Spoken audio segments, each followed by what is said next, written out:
bakit nagbago ka?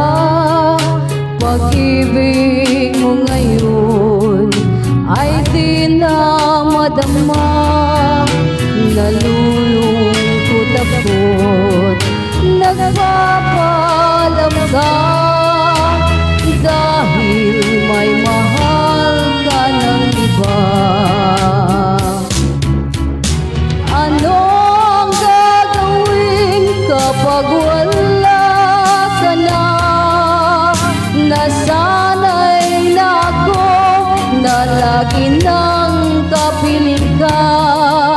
Ang buhay ko pala ay wala na halaga kung iwanan mong nag-isa.